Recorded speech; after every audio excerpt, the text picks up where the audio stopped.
Quarterback Andrew Luck is with us, everybody.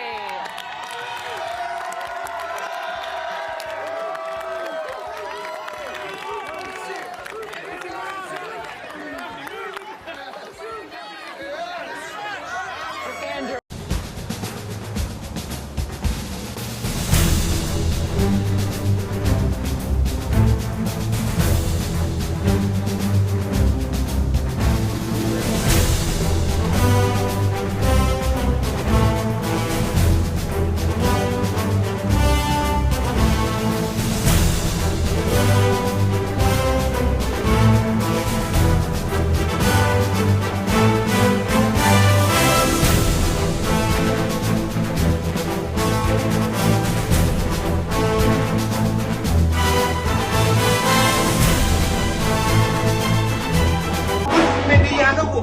We some Indiana moves. We some Indiana moves. We some Indiana moves. I'm an Indiana move. We don't think I do straight. We make the f***ing rules now. No more talk. Just win. Let's go. Touchdown! I-N-D-Y! Anthony Richardson. What's up, y'all? This is Marcus Sniffles, NFL expert, and I might be a Colts fan, maybe a minor. I'm a small Colts fan. I don't really root for them like that. They're all right. But anyways, Marcus Sniffles, welcome to the YouTube channel. We're going to talk about some more Colts content here today. So Andrew Luck did a pretty extensive interview with Part of My Take. I'm kind of going to go through that and kind of some of the, I guess, memories I have of Andrew Luck and his time in Indianapolis. And at the end of the video, I'm going to have a very honest conversation with Jim Irsay. There may or may not be bad words used in that, but that'll be at the end of the video. But for now, we're going to talk about this Andrew Luck interview. But before we get into that, make sure you guys like the video, drop a comment, subscribe to the channel, turn the notifications on. I guess that'll help too. It'll help with the channel, help me get my videos out there, and I'd really appreciate it. So go ahead and do that right now so we can go ahead and get this thing started. So when I first started watching the interview, throughout the whole interview, throughout the entire conversation, just watching it, all I could think about is how much I miss Andrew Luck. I miss him so much. I miss him being the quarterback of my team. I miss watching him play. I miss hearing him talk because he has such a very distinct, unique voice. Like when you hear Patrick Mahomes talking that gravelly, like Kermit the Frog voice that he has, Andrew Luck kind of has that, like, I don't know how to even describe it, but his voice is like insane, and it translates to the football field with his cadences and being able to get, defenses to jump off sides. And I just miss everything about Andrew Luck, if I'm going to be completely honest. I'm one of those fans. I will never say anything negative about Andrew Luck as a player, as a person, his retirement, nothing. Like he literally gave his body for the team, and he went until he couldn't anymore. And I get it. Like if you go and actually look at the extensive list of injuries that he suffered and the type of, because it wasn't like just little small minor things. Like these injuries were massive injuries that, like, I mean, as a regular non-professional athlete, if I had one of those things happen to me, I would quit immediately, like on the spot. Like some of the hits that he was taking out there, unbelievable, man. I don't know how he survived as long as he did, but I'm glad and I'm grateful, thankful, everything. Like I said, you can say what you want about Andrew Luck, him quitting on the team and all that stuff. I will fight you to the death for his honor. I don't care how it sounds. I don't care how it looks. Like, I don't have, no, we're not. There will be no Andrew Luck disrespect tolerated on this channel or in the comments or anywhere in my presence. We're not going to do that. So as I'm also watching this interview, another question that popped into my head was, how did Part of My Take get Andrew Luck? Like, because this wasn't like a short 5 to 10 minute interview. It was like almost 40 minutes long that they were talking to him. So it was like, I've seen Andrew Luck do like interviews with, like, he did like a one with Dan Patrick. he's done a lot of stuff with the Stanford college football team that he's now the, I guess, general manager of. And it's just like, it was nice to see him show some personality. Like, I don't consume part of my takes content. Like, that's just, it's not for me. It's not really my bag or whatever. But I saw they were interviewing Andrew Luck, and I was like, I need to tap in. I want to see what he's doing, what he's been up to, how he's doing. And he looks good, man. He looks happy. He looks healthy, and I'm happy for him that he's living his best life. One of the things I did like about Andrew Luck as the quarterback was how weird he was, like how off not off, but like he wasn't really your typical, meathead football player. Like he had a flip phone for the longest time, and apparently now he has 2 iPhones, so he's kind of upgraded in that area. So that was kind of good to see. And there was a part in the interview where they were asking him about the pressure that came with being like the projected number 1 pick, as a junior in college, and how do you deal with that pressure and the expectations. And this is kind of like a part of Andrew Luck I never really saw while he was playing. But he said that, like, it wasn't hard for him to deal with that pressure of being the number 1 overall pick and the generational talent, because he knew that he was the best quarterback. He knew he was the best player. And he was confident in his ability and his talent and his work ethic and everything. And it was just like, you never really hear quarterbacks say, like, yeah, I should be the number 1 guy. Like, these expectations don't bother me because I want those expectations. Like, if I didn't have expectations or pressure, that means I'm not one of the best players. I'm not expected to be great. And I know I'm great, and I should be the number 1 pick. There isn't a player or a quarterback better than me.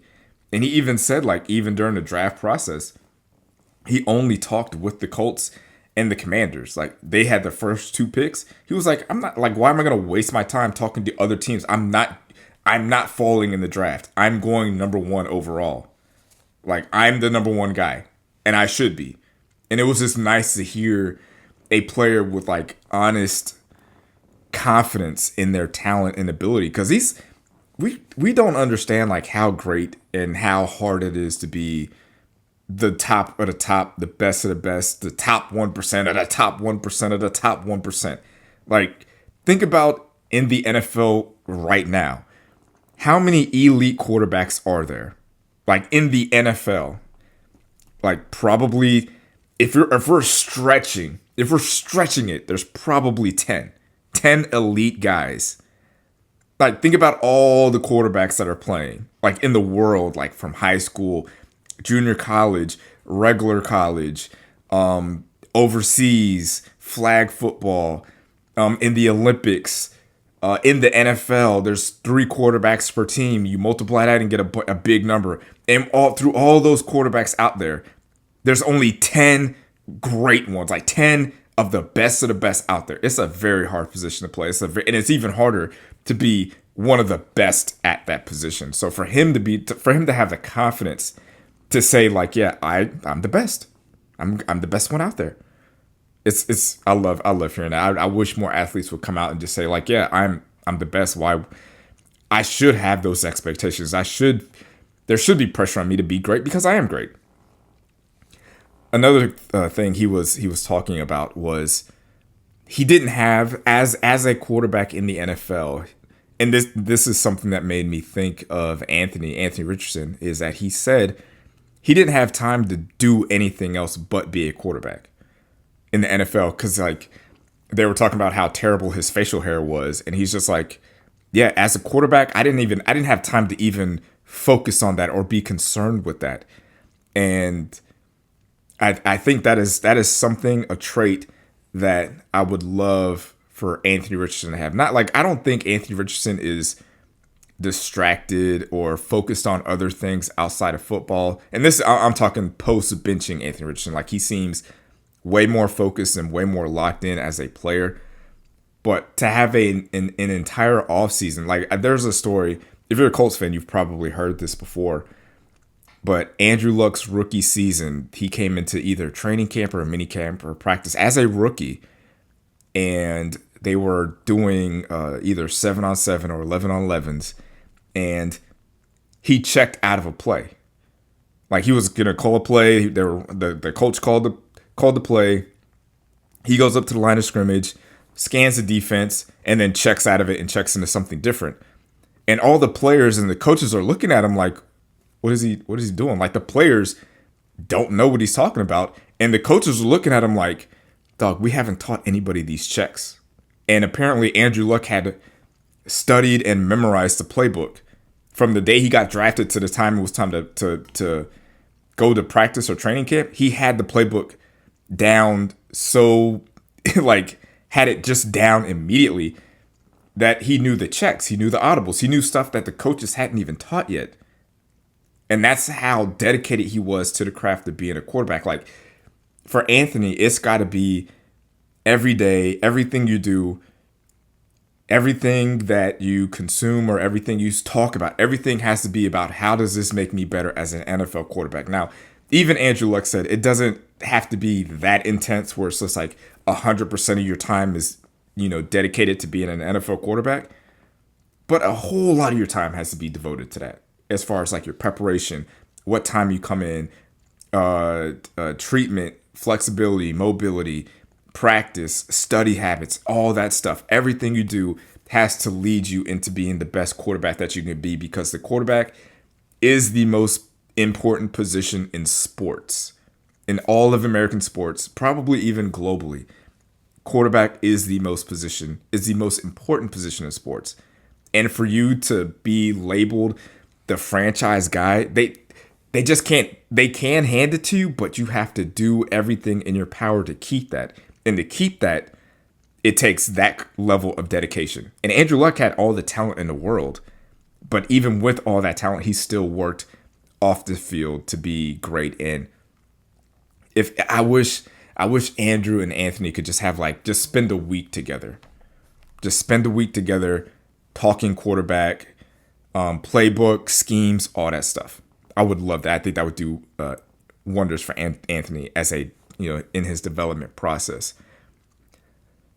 And then it comes to the injuries. Like he took some bad injuries. He took some terrible hits, took some nasty hits out there, and it took a toll on him. And he said he wasn't having fun anymore. And as a Colts fan, I wouldn't want him as the quarterback of the team if he didn't have it in him.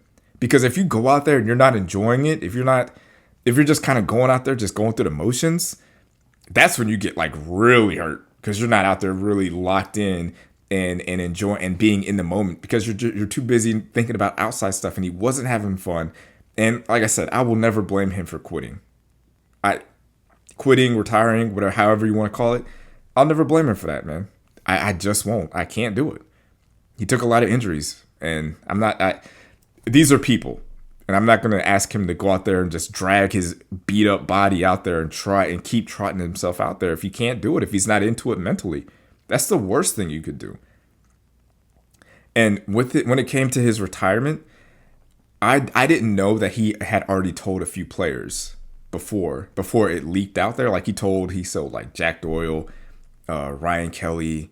I think he even told Quentin Nelson. He told these guys hey, he told him on that Friday, and then it leaked on Saturday in the preseason game. And it's just how do you keep that in? You know what I'm saying? That was tough, man. It really was. I remember that day. That was a bad day. That was a bad day for me on Twitter. I had to delete it off my phone almost. I had to. It's crazy how when your team is doing good, nobody wants to check in on you. But when something terrible happens to your team, the notifications just go crazy. And that's what happened with me that day. So I just had to tap out for a little bit. And the way he talks about T.Y. Hilton, that connection, those two guys, that was a special connection. And I really thought that was going to be I'm an old enough Colts fan where I remember the Peyton to Marv days, the Peyton to Reggie days, and then Andrew to Reggie. And then, well, it wasn't really Andrew to Reggie. It was mostly because Andrew and T.Y. got drafted together. So that Andrew to T.Y. connection, seeing them grow and build from the rookie season on up and becoming veterans, I thought that was going to be the next iteration of great quarterback wide receiver combos. And it was for a bit. T.Y. Hilton, he was a special player too. I think his jersey needs to be in consideration for being retired. he's a top 5 receiver in Colts history, franchise history, like that. And that was a special connection between those two. And hopefully, whatever Andrew and T.Y. were able to build, I hope Anthony and Josh Downs can build that too. I think they're on the path. Like, obviously, Pitt and Pierce have been on the team longer, but I think the connection between AR and JD is a tad bit tighter. Like, I feel like their connection, they're just a little bit more locked in. And I don't know if you can create that or if it's just there. And maybe it's just like, because Andrew and T.Y. were in the same rookie class as were AR and Josh Downs. So maybe it's just, if you're drafted with that receiver, you just have a special bond and connection with them because you've been growing together as professionals.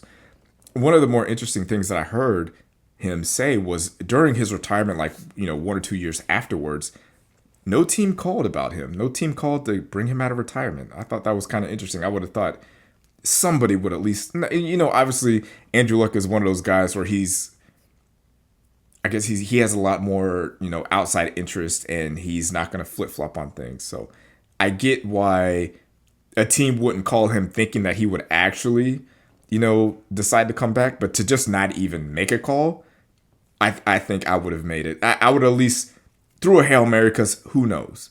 Maybe he does come back. Maybe he does have an itch. Maybe he's just waiting on that. And I at least would have made a call. I'm surprised that no one did. And it was refreshing to hear him talk about how he lost his identity almost when he retired. Like, that's a tough thing to do, especially for professional athletes. It's a thing we don't really think about when, it's like it comes to retirement or just releasing a player, trading a player. Like, we just kind of see numbers and faceless players on the screen where it's just like, these are actual real people. And for Andrew Luck, he's been a quarterback probably since he was like 10 years old. And that's pretty much what he knew what to be and how, and that was his main identity. And to kind of lose that, it's got to be a tough thing to deal with. Like, especially in your, early 30s. Like, imagine being in your early 30s and the thing that you've been doing since you were 10 years old, you can no longer do that anymore. Like, how do you move on from that? How do you continue to live your life? How do you find yourself? And I'm glad he was able to do that and find happiness and self-worth outside of football, at least playing quarterback. And one of the more Andrew Luck things that he said in this interview was that he did not watch Game of Thrones because he was in a Game of Thrones book club in college. Like, that's, if you were to say, like, name a player who would do something like that, Andrew Luck is probably my first guess. Maybe Brock Purdy. Like, he seems kind of like a nerd too, but yeah, Andrew Luck, he's just such a awkward guy.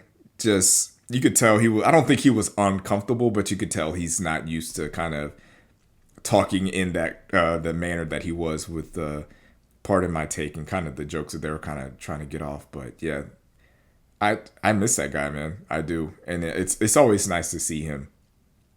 So before we end this video, I'm going to talk about Jim Irsay a little bit. And a lot of Colts fans, and we talk about it in the group chat a lot, about how this franchise is cursed and we can never get the quarterback right. And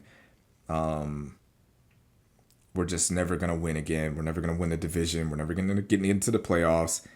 And I even though I believe in Anthony Richardson, with like I 1,000% believe Anthony Richardson is the franchise quarterback for the Indianapolis Colts, and I think he has the talent to be a top 5 quarterback, and I do believe he has the ability to lead us to the playoffs and make us Super Bowl contenders. Even with that belief, that full backing that I have in Anthony Richardson, the Colts will not figure out or lock in the quarterback position until Jim Irsay dies. That man is a curse upon this team and upon this franchise. There has never been an owner that fumbled a generational talent so badly the way that Jim Irsay did. Jim Irsay, the football gods, blessed Jim Irsay and hand gifted him Peyton Manning, almost 20 years of excellence, all pros, Super Bowl appearances, MVPs, built a new stadium, he was responsible for like a children's hospital. Like the economy of Indianapolis was booming. And Jim Irsay got a lot of credit for that, even though Peyton Manning literally fell into his lap. And then Peyton gets hurt. We have a terrible year. And guess what? Andrew Luck falls in. The football gods shine upon you once again. And they say, you know what? You did pretty well with Peyton Manning. You could have did better. You could have got more Super Bowls out of him. But you did okay. And we're going to give you another shot. Teams never get an opportunity like this. They never get an opportunity like this. Like the Packers, they got Brett Favre, Aaron Rodgers, Jordan Love. But like they had to trade for Brett Favre. Aaron Rodgers was a late first round pick. Jordan Love was a late first round pick. Peyton Manning, they got the number 1 overall pick in Peyton Manning. A generational quarterback comes up and they get the number 1 pick again. And what do? They turn around and they turn the keys over to Ryan fucking Grigson. And Ryan Grigson, just the most incompetent GM in NFL history. You go look at the players that he drafted and the team that he built around Andrew Luck is embarrassing. And Jim Irsay sat up in his press box with his stupid fucking guitars and just let Andrew Luck die on the field. He just stood by and let it happen. Didn't say anything, didn't intervene, didn't fire Ryan Grigson early enough. And it's embarrassing. And this team will never be anything until Jim Irsay is gone. He's just got to be gone. Just enough. You're not. Yeah. Hey, just a friendly reminder to like the video.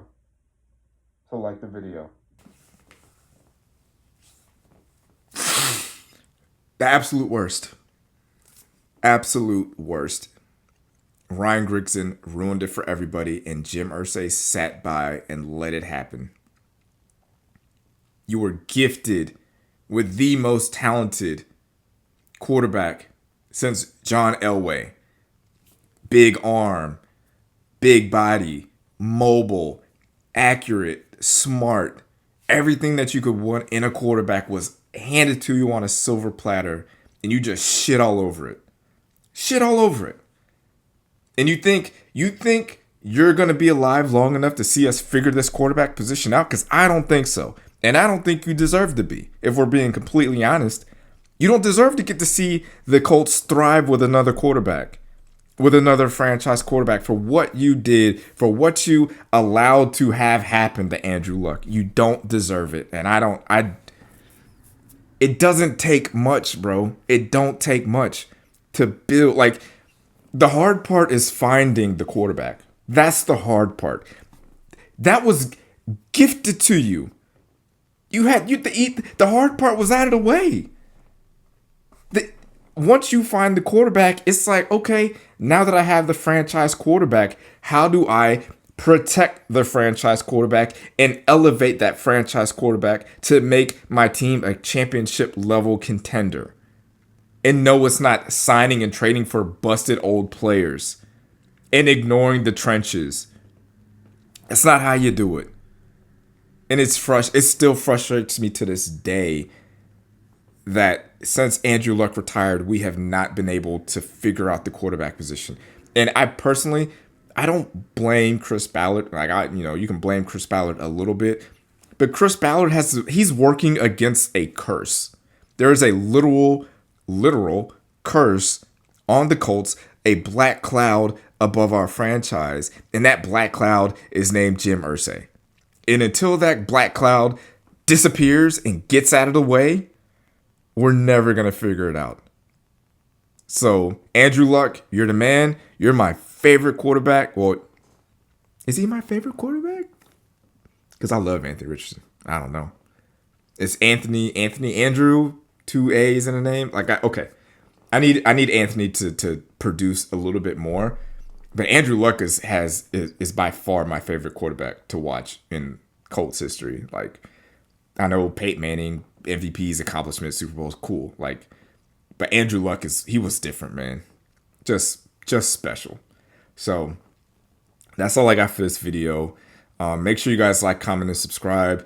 If you're a Colts fan, Let me know what you thought about Andrew Luck. Let me know your favorite memories of him and his time in Indy. And man, fuck Jim Irsay. See you on the next one. Peace.